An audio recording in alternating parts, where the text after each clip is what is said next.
Avis vascular centre మన దేశంలోనే the best varicose vein hospital. అందరికీ నమస్కారం. నేను మీ ఆయుర్వేద డాక్టర్ చిట్టిపొట్ల మధుసూదన శర్మని. మనం ఈ వీడియోలో దేవతా స్వరూప మొక్క తులసి మొక్క ఔషధ గుణాలు అనేటువంటి అంశాన్ని గురించి తెలుసుకోబోతున్నాం. దేవతా స్వరూపమైనటువంటి మొక్క ఈ యొక్క తులసి మొక్క. అందుకే లక్ష్మీదేవికి ప్రతిరూపంగా భావించి ఆరాధించడం మన సంస్కృతి సాంప్రదాయాల్లో ఆచార వ్యవహారాల్లో ఒక భాగమై ఉందన్నమాట.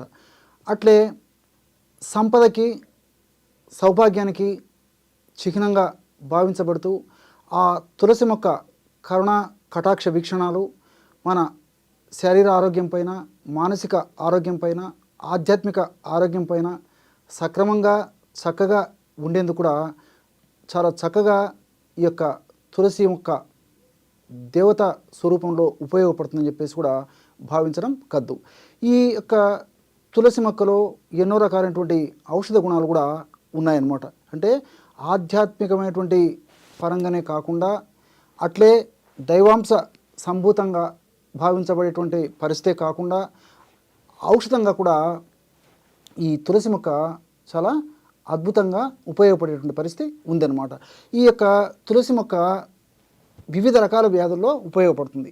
అందుకే తులసి మొక్క గాలి తగిలినప్పటికీ ఆ గాలి యొక్క ప్రభావం చేత అనేక రకాలైనటువంటి క్రిమికీటకాదులు కూడా మన దేహాన్ని ఇబ్బంది పెట్టవనేటువంటి ధోరణితోనే, శాస్త్రీయ పరిజ్ఞానంతోనే మరి తులసి మొక్కను పెంచడం కూడా ఆచార వ్యవహారాల్లో ఒక భాగంగా చేయడం జరిగిందనమాట. అంటే అంత తులసి మొక్క గాలికి కూడా అంత శక్తి ఉండేటువంటి పరిస్థితి ఆ యొక్క దేవతా స్వరూపమైనటువంటి మొక్కకు ఉందన్నమాట. ఈ యొక్క తులసి మొక్క అనేక రకాలైన వ్యాధులకి ఔషధంగా ఉపయోగపడుతుంది. ఉదాహరణకి దగ్గు, జలుబు, ఆయాసము అంటే బ్రాంకైటిసు ఇలాంటి సమస్యలు ఉన్నప్పుడు ఈ యొక్క తులసి మొక్కను నేను చెప్పినటువంటి పద్ధతిలో సద్వినియోగం చేసుకోవడం వల్ల చాలా సమర్థవంతమైన ఫలితాలు కలుగుతాయి. ఎలాగంటే రోజు ఉదయం పరిగడుపున 200 మిల్లీలీటర్ల నీళ్లు ఒక పాత్రలో తీసుకొని అందులో 10 తులసాకులు, 10 మిరియాలు అంటే మిరియాలను ఒక 10 తీసుకొని నలగొట్టేసేసి అందులో వేసేసి ఒక 2 గ్రాములు అంటే చిన్నగా అంత ప్రమాణం అల్లం ముక్క శుభ్రం చేసేసి దంచేసేసి అందులో వేసేయాలి. అంటే 200 మిల్లీలీటర్ల నీళ్ళల్లో 10 తులసాకులు, నలగొట్టినటువంటి మిరియాలు ఒక 10 మిరియాలు తీసుకొని నలగొట్టి అందులో వేయాలి. అదేవిధంగా అల్లం ముక్కను కూడా నలగొట్టేసేసి అందులో వేసేయాలన్నమాట.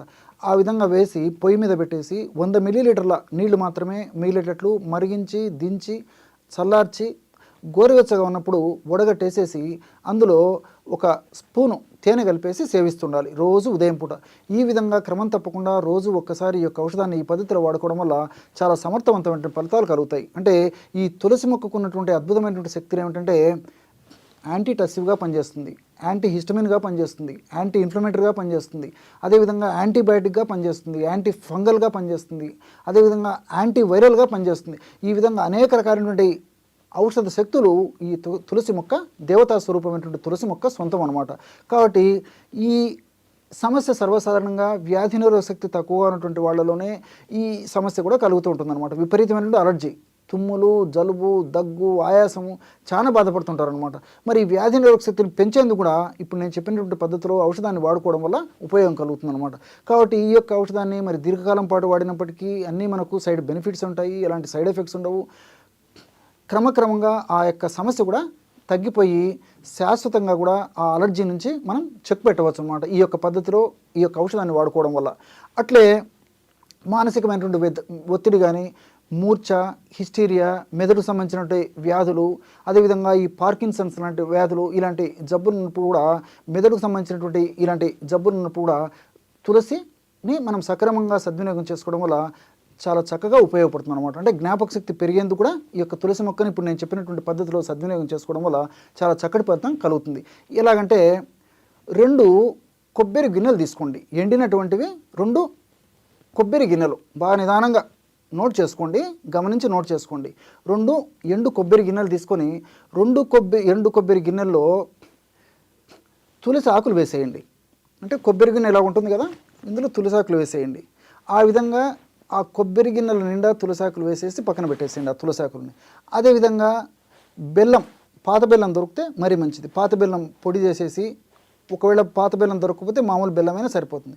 బెల్లాన్ని పొడి చేసి అదే పద్ధతిలో ఆ 2 ఎండు కొబ్బరి గిన్నెలు ఉన్నాయి కదా, ఆ కొబ్బరి గిన్నెల్లో బెల్లం పొడి కూడా పెట్టేసేయండి. పెట్టేసి కొలితేసేసి అది పక్కన పెట్టుకోండి. మూడవదిగా స్వచ్ఛమైనటువంటి ఆవు నెయ్యి కూడా ఆ ఎండు కొబ్బరి గిన్నెల్లో పోసేసి అది పక్కన పెట్టేసేయండి. ఈ పద్ధతిలో ఆ ఎండు కొబ్బరి గిన్నెల్లో ఈ 3 పదార్థాలు కూడా కొలిచేసేసి తర్వాత ఎండు కొబ్బరిని తురిమేసేయండి. బాగా తురిమిన తర్వాత ఈ పదార్థాలన్నిటిని బాగా కలిపేసేయండి.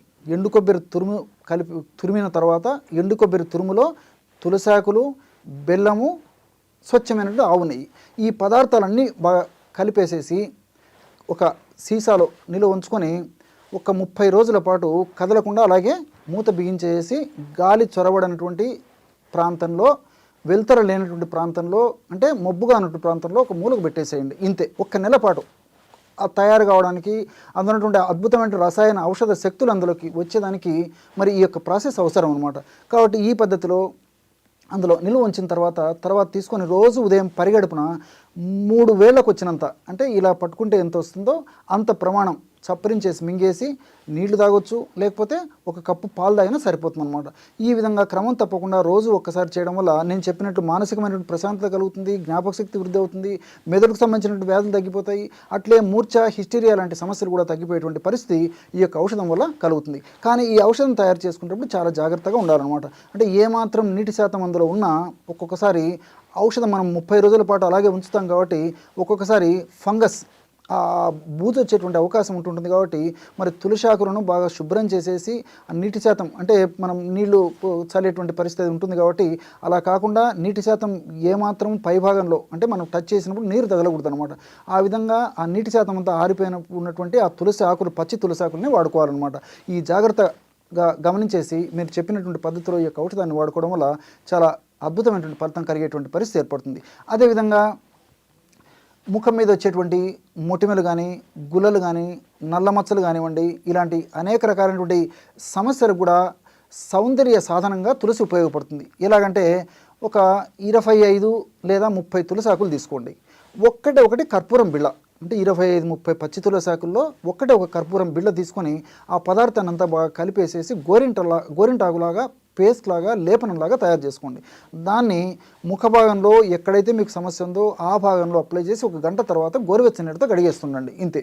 ఈ విధంగా క్రమం తప్పకుండా రోజు ఒక్కసారి ఈ పద్ధతిలో ఈ యొక్క ఔషధాన్ని వాడుకోవడం వల్ల సౌందర్య సాధనంగా ఈ యొక్క తులసి పనిచేసి ఈ మొటిమెలు, అదేవిధంగా గుల్లెలు, నల్ల మచ్చలు, ఇతర చర్మానికి ముఖం మీద ఉన్నటువంటి ఇతర అనారోగ్య సమస్యలన్నింటి కూడా చక్కదిద్దేందుకు ఈ యొక్క తులసాకులు, కర్పూరం కలిపి తయారు చేసుకుంటున్న ఔషధం చాలా చక్కగా ఉపయోగపడుతుంది.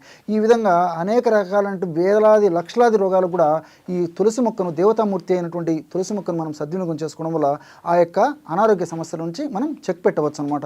అనారోగ్య సమస్యలకి చెక్ పెట్టవచ్చు. చూశారు కదా ఎటువంటి అద్భుతమైనటువంటి ఔషధ గుణాలు దేవతా స్వరూపమైనటువంటి తులసి మొక్కలో ఉన్నాయో ఈ వీడియోలో మీరు తెలుసుకున్నారు కదా.